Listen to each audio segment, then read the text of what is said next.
Сегодня у нас с вами 12 мая, день с очень интересной огненной энергией. 3 змеи сегодня заползают в наши с вами карты.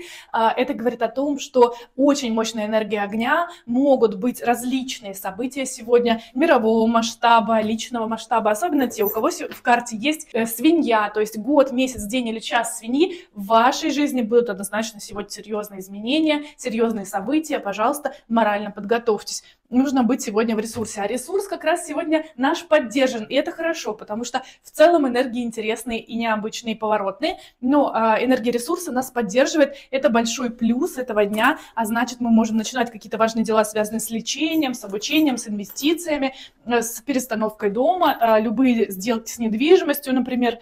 В общем, какие-то дела, в которых нужна усидчивость, в которых нужно обучаться и соображать. Такой интересный день, что я бы, наверное, всем сегодня посоветовала так или иначе заниматься больше рутинными делами. Прекрасного всем дня!